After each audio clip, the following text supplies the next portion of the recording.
Hello and welcome to yet another episode of the Back to the TARDIS podcast, the podcast where we take a look at every single episode of the 2005 revival of BBC's Doctor Who. I'm Jeff. I'm Aurora. And I'm Avery. Woo. And this week we will be discussing Series 8, Episode 4, Hide by Stephen Moffat. This one's good. It's a good episode. Yeah. Wait, did you just call it Hide? Wait, did I just call it Hide? I think so. Oh dear. Listen, one word episode title involving spooky things. That's Moffat era. It's easy to get the two mixed up. Okay, listen is the title of this episode. Yes. Okay. It's as I said, it's a good episode. I don't know if I'm as absolutely favorable on it as some of y'all, but I will admit that it is still a very solid episode, even if I don't think it's necessarily like perfect. I think a big reason I just really love this episode is it's still the scariest Doctor Who episode to me. It was the scariest when I watched it, and when I was watching it, I was so anxious. Like it really creates that just like climate of fear without like actually showing anything, and like coming to, not really an inconclusive conclusion, is how I'll put it. Yeah, it's really good at nailing the vibes. Yeah, vibes are there. I feel like looking back as a young person with an undeveloped brain, it's just like, oh, this is so clever. This is so spooky. Moffat showing his big boy writing chops, and today it's just like, yeah, that was some good TV. A little pretentious at parts, but I had a good ride. I think it's okay that it's pretentious because it's about the Doctor being pretentious. I think that there's a lot of pomp to it is more so just the Doctor being the Doctor about it. And I think that's why it works so well. It is like, what if we just like took these bunch of random things and made it into like a thing, a capital T thing, which is kind of silly, but it makes sense. Like, it works either way, I think, just because of how the Doctor is approaching it, because it's very much like the Doctor that's making it into a thing. And whether he's right or not, I think that fits him very well, and this episode is just a very good exploration of the Doctor. See, I'll agree to some of that. I think if it weren't for how some of that bleeds into like what Clara will become, what Danny will become, their story arcs, something happening at the very end, that I'm sure we'll get to. I don't know. It just feels like this episode, like, it had me going, and then it was just like, what if we did too much? And then I was like, no, that's too much. So I guess I can kind of see that. I can see like the last bit being too much. It wasn't a problem for me, really. Yeah, that's fair. I really do like that it is it's very much an episode about like the Doctor's obsession more than anything else. Like, yeah, it very much in the end kind of ends up being that, like, yes, there, for me at least, there were unsettling things in the episode that's like, oh, that's a creepy one-off thing or whatever. But I think really what got to me the most was how, like, absolutely driven and obsessed the Doctor himself was acting. I think his what I own like need about to know. yeah, what I like about this episode is that I think it works either way, whether he Mm-hmm. was wrong or if he was somehow right. I Mm-hmm. think it works either way as just demonstrating the way he gets with things. Yeah. And I think it's really summed up.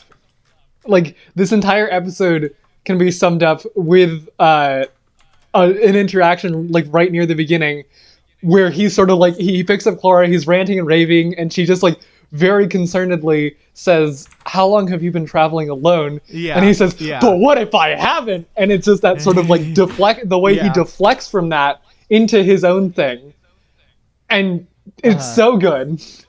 That interaction was like my favorite thing of the episode. Yeah. Mm-hmm.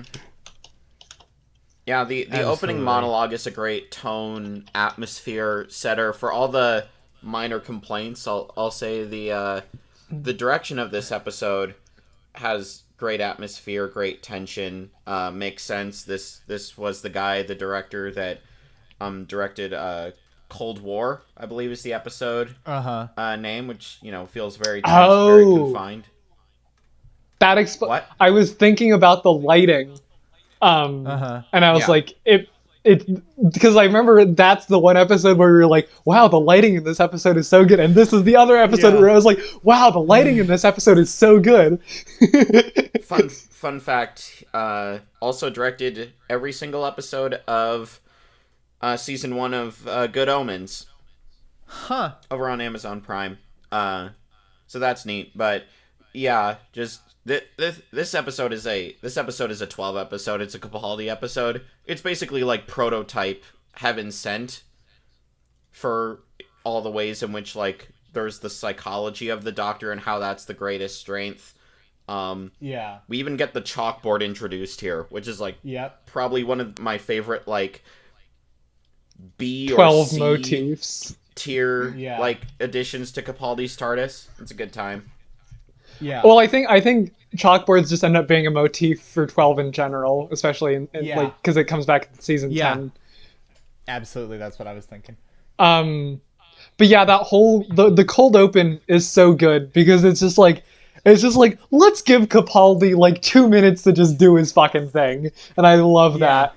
Absolutely. I don't think there's any other episodes where it's just like an episode just starts with the Doctor like, hey, what if this was a thing? No, or just sort of like there's one in series 9 where he does it. Okay. Well, it's a very Capaldi thing. I don't think the others, I don't think that sort of pontification is very much a thing for the other ones. At least not in this way. For them, it's more so bouncing off of others. But this is like him sort of bouncing off of himself. And like Clara says, that's very much because he's been traveling alone a lot. Yeah. But yeah, just sort of the direction in this episode starts out so strong. Just the bit with the drop chalk is just like it's so simple, but it's also like ooh, it gets you in the mood for the episode really well. Yeah. Absolutely. So yeah, and I think I don't know for sure, but I will think I think this episode feels like a peak for the writing of the Danny and Clara subplot.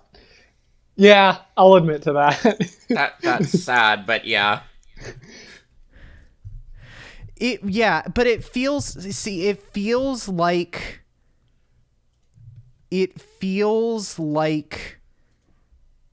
the point it feels like they're actually kind of doing something out of the box for what Doctor Who had been doing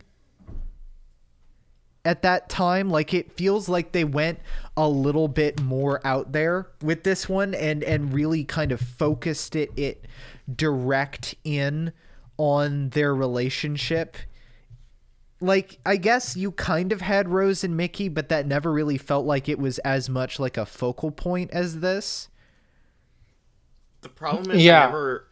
I never felt like Clara, for all of her flaws at this point, it's like she's already becoming a much more like fleshed out character than she was at her proper introduction. Danny, I've tried to care about him through this rewatch, and I'm already done. It's just like Yeah. this character has like one, arguably two notes. He has PTSD, valid thing, but it just feels like the way that like bad like drama TV would do PTSD, where it's just like, let's remind the audience, let's give him some tears, let's, it's very, I don't know, I'd almost say it's like an MCU level portrayal of grief. Yeah. Which is just not great. So yeah, it's the fact that we have this story of the Doctor, obsessing over this like psychological horror thing, and the fact that the episode is trying to like mirror that with both Clara and Danny feeling like quote unquote the uncertain horror of a relationship. Like, I get what you were going for. Uh-huh. But it just kind of drags the whole concept down for me. Yeah. I think like I think the kind of the thing with Danny is that they clearly tried, but they also kind of didn't want to not make this a normal season of Doctor Who. So I feel like if they wanted to go do what they ended up doing, they need to go more. Like, they needed to include him in more of the season, which is saying something because he's already a decently major presence, but like, it still kind of feels like he's a side character for most of it, and then is in focus for like a couple episodes in the middle and in the end. Like, basically have him go like full, maybe not full companion immediately, but have like the level of focus as a companion. The series tries to set him up as like, because obviously the soldier motif is there, like it's impossible to not pick up on it by now. And I get the impression that it was just sort of like the Doctor and Clara have to like confront everything they think they hate about him, but also we're supposed to like Danny. It just feels like there were so many threads dangling that out of everything that they dropped the ball on, it happened to be Danny as a character, and that's just kind of a shame because we see this actor, I apologize, I forget his name. We see him do Orson Pink later, Yeah. and that's a good performance. So I'm just like, what the hell? Yeah, and that's true. And we did have Rory be a thing. Like, Rory was a thing, and that felt much more. It worked out a lot better initially. So yeah, I do get your point there. Yeah, I will admit that I think Danny is definitely the weak link in this episode. Mm-hmm. Yeah. Yeah, unfortunately. But yeah. And it's, yeah, so like immediately kind of we move to what I was talking about, where he hooks Clara into the telepathic field, and the episode makes it pretty abundantly clear that what happened is she thought of Danny while hooked up to the thought of Danny while she was hooked up to the TARDIS's telepathic circuits, and that essentially sidetracked them into discovering Danny. But the Doctor absolutely refuses to consider the possibility that maybe they are not in the right place. Yeah. And just kind of runs off. It's like, nah, it's fine. It's good. We're all good. It's fine.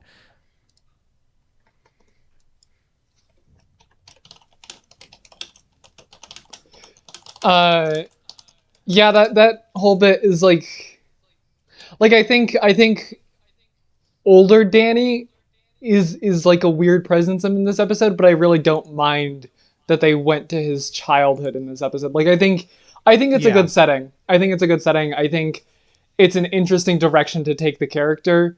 Um, and I really don't think Danny is bad in this episode in any way. Yeah. Like I think he's just kind of fine. I don't think he detracts from the episode in any way, and he's just like he doesn't get enough focus, like at least the older version, for me to really Yeah. take any issue with it. And so I just sort of am more focused on like, hey, the rest of this episode is like really good, and like actually even if I don't like his character that much, I think the sort of opening scene between those two is really good because I was Yeah. cringing hard watching it. I was like, ah, and I know that's exactly what the episode wanted me to do. So I was like, Yeah. props to that. You made me keel over and be like, stop talking, stop. Yeah. It's less that he was like, it's less that he's bad, especially like modern Danny. It's more like, I know this doesn't get better. In fact, it probably gets Yeah. worse. So that, Yeah. admittedly, that's my bias. That's my like foreknowledge creeping in there a bit. But yeah, there's nothing wrong with the young Danny sequence. Yeah, as much as this episode doesn't really have like a continued like build up of atmosphere and tension, it's more like it'll explore one setting and build and build and build and build and stop, give the audience time to breathe, and then do it again, which is a valid approach. And this is like obviously like I guess the second or first, depending on if you count like the opening montage, like it's the next like evolution of that. And I think 12 and Clara and the actor for young Rupert do a good job with that. Yeah. Absolutely. Also, it does I will say is that it does kind of fuck. I mean, this is Doctor Who, not a harder sci-fi time travel story, but to jump ahead to the future, it does kind of really fuck the timeline up when they very heavily imply that Clara becomes a part of the Pink family and was rumored to be a time traveler, except that Danny fucking dies at the end of the season. That's true.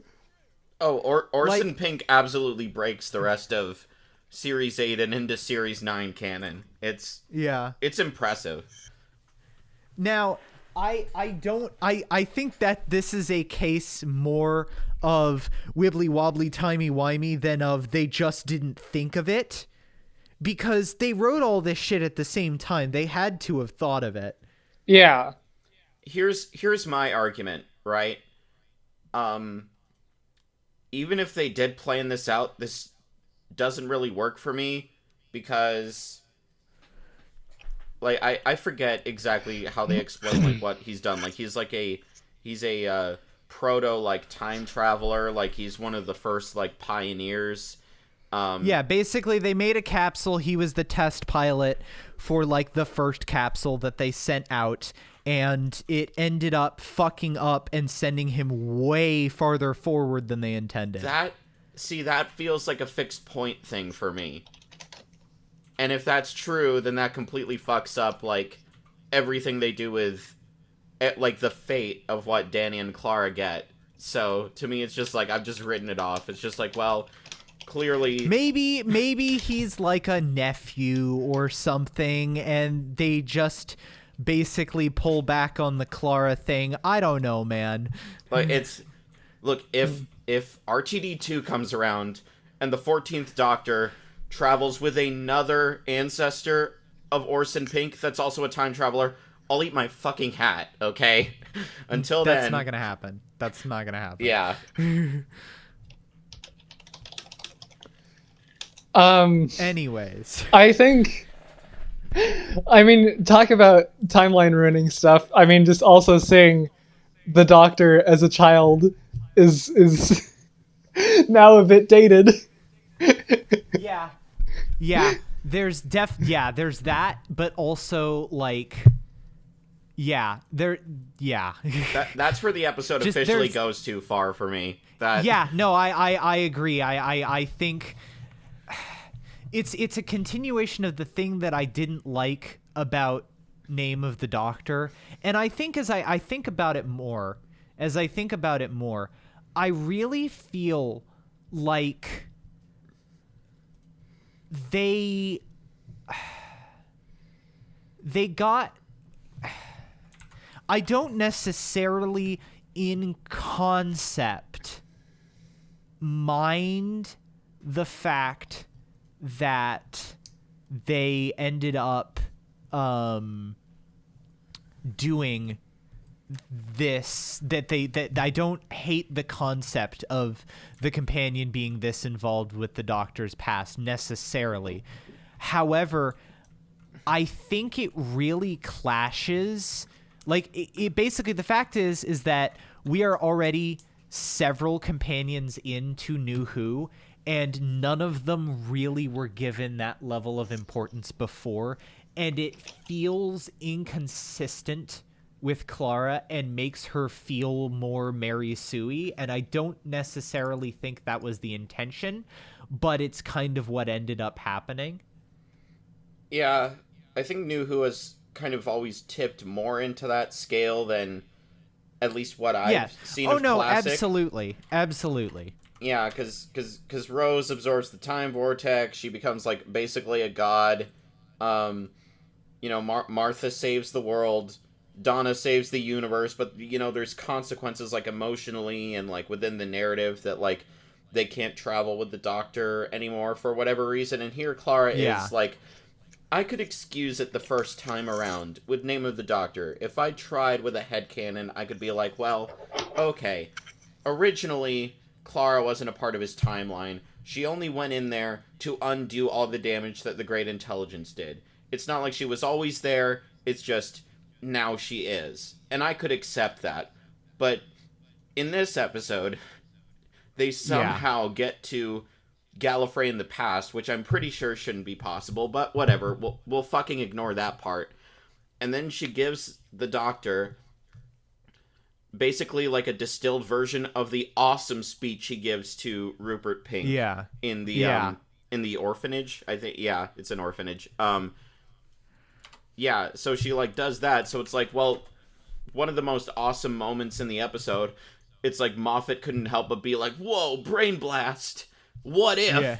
And I was just sitting there like, "No, man, you could have not." So Yeah. I don't know. We're having gone through the Chibnall era before. This probably would have made me like do like an extra like 5-minute rant, but now I'm just like, yeah, it's kind of dumb. Yeah. That being said, Chibnall definitely made this worse. Oh, without question. Water is wet. Chibnall made it worse. Yeah. And because, like, again, even if the Clara thing is unneeded, there's still the thing that I do like of, they basically said, hey, like the Doctor in this situation was they basically like literally like show him being very like a crying child who people think can't do it, and it's setting up that outsider nature immediately in a way that isn't their Time Lord Jesus. Yeah. But yeah, it's Chibnall bad. Take a drink. I go ahead. Yeah, obviously in light of Chibnall, it's not great, but I don't know the scene. I like the scene. Like I get why like on a sort of broader level, it's kind of iffy like canonically, but I think this has come up a lot. We tend to take a sort of more episode by episode approach of assessments of quality. And I think just looking Yeah. at this episode on its own, like I really don't like it's not a problem. I think it adds a lot to the episode, and I think it sort of sets up an interesting ultimate conclusion for the thing with the doctor.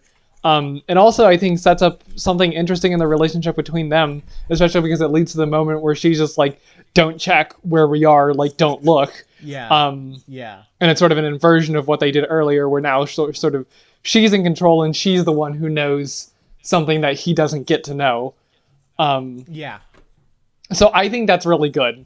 Like I get your point. Like I get why it's kind of fucky with the canon. Like yeah, maybe they technically shouldn't be able to be there, but like I don't know. He turned off the TARDIS safety protocols. Maybe something weird with like being able to stick your fingers with it versus the normal piloting allows some like time slippiness. But like Yeah. it doesn't fucking matter to me because I think ultimately it leads to something that really strengthens the episode. So I don't give a shit about the contrivance really. Yeah. Yeah. Fair enough.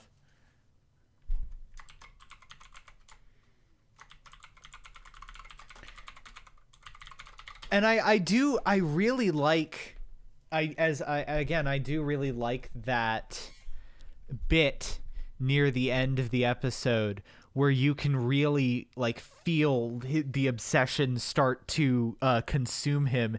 And there's a really great, like, they get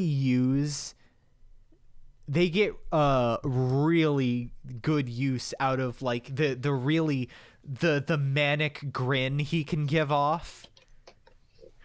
Yeah. It's just like, oh dude. Yeah. I do like the overall message of this story, despite how I've sort of been nitpicking some of the finer details of the narrative. The idea that like we can build up such mundane like unknowns as these huge like psychological horrors, like that's a good message to like, especially for kids. And if you take the approach of like Doctor Who should be like educational, not necessarily in the traditional sense, but in like giving off like good like messages, I think it's a good one. It definitely feels stronger on the Doctor's side of things. Very, I guess, prescient with him. I don't know, the like whole new regeneration cycle. He doesn't really know who, he's not confident in who he is anymore. This is the first Doctor post the Time War, revelation. That he's not the last. So there's a lot of firsts that I think it's easy to overlook, or I guess discount, because it's so easy to just focus on 12's performance and just say, well, that's good. But yeah, no, you winning me over, Avery. I can see what you're putting down. I'm so convincing. Um, yeah, and I think especially because it is like pretty explicitly linked to sort of the 50th. I think it sort of adds an interesting dynamic to that retroactively of like you're gonna come back here and then it's gonna be different. And yeah, I mean like I get why the sort of contrivance of Clara inserting herself into his timeline is like, I get why you wouldn't like that, but I don't really, it's not a problem for me. Like I don't know, like it doesn't really interfere with anything that she was here. I don't think it detracts from any other character moments between them, and it adds to this one. So I just don't see a problem with it, really. Fair enough. That's the real trick, isn't it? How much bullshit can you pull to service an episode until it detracts from everything else? Because that is a reasonable calculation to have. Yeah, I guess I'm sort of at the very like fatigued point of like, can we stop going back to the Doctor's past? Can we stop? But yeah. Like, and again, this is like with like hindsight, because I think Chibnall has made this like fatigue 10 times worse. But at the time, yeah, take it or leave it. Yeah. It is what it is, I guess. Yeah. Anyways. Yeah. I mean, yeah. There's some good banter in this episode. Great banter. What's your top Like, banter? probably either my top banter is either when he first meets up with Clara after she first walks out of the date and is being his usual entertainingly callous and oblivious self. And then the I can't find Wally anywhere in this book. That bit is so good. Yeah. Yeah.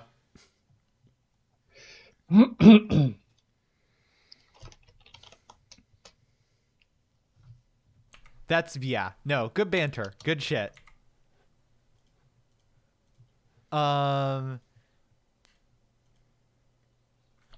Yeah, I guess that's about it. That's about what I have to say.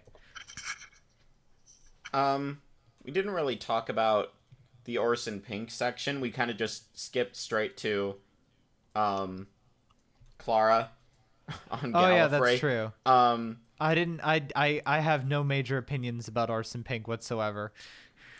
yeah, I think He is it's a part of the episode that exists. That's about it. basically, yeah. I appreciate the performance that it gives. The atmosphere probably has the most, like, dread out of any of the, like, quote unquote, like, horror, tense moments. A couple planets over, the Master is probably doing their thing at the end of time. So that's neat.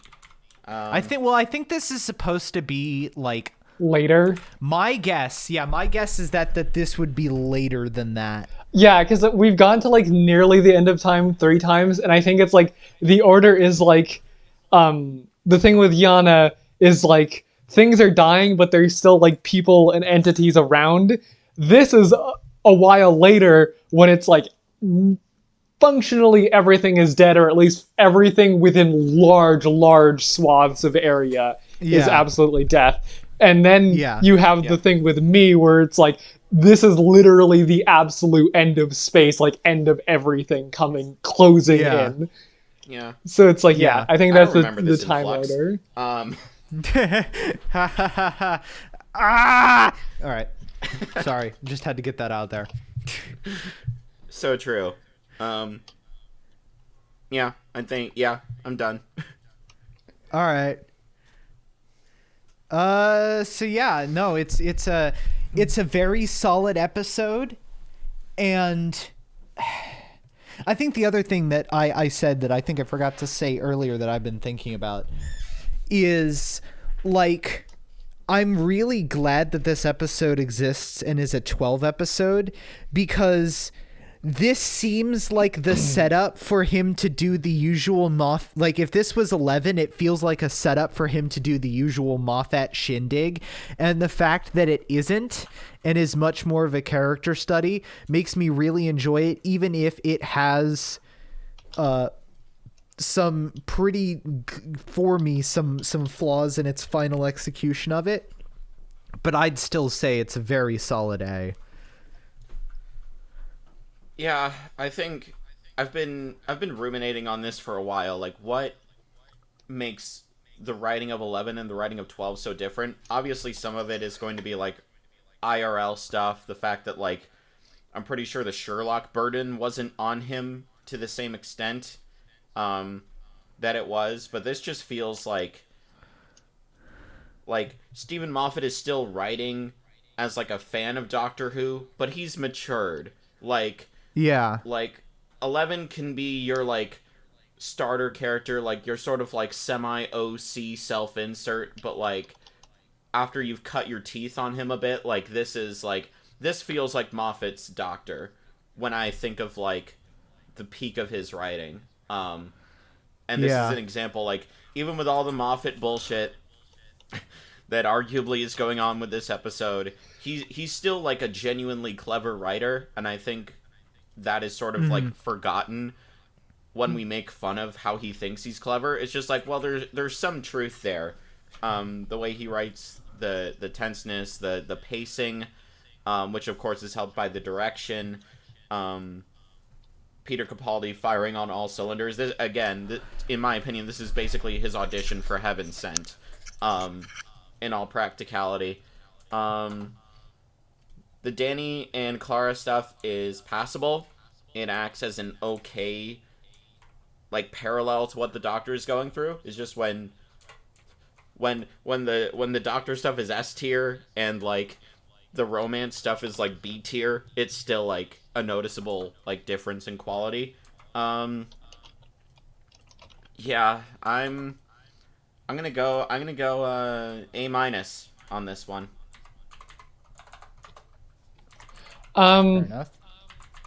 I mean, this is just definitely one of my all-time favorite Doctor Who episodes. It's very good personally to me.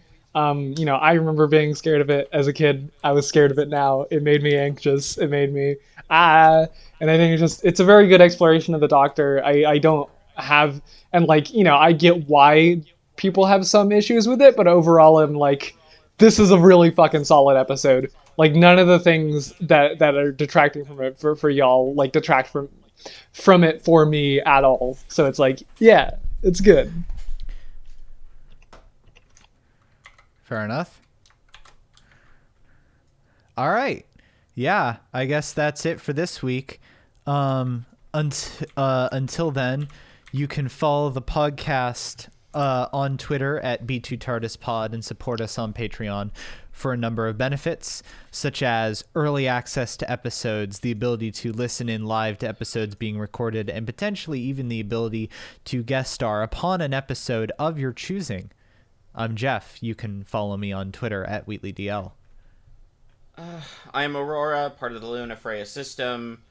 Plug, plug, plug. You can follow us on Twitter at Of Mice and Femmes.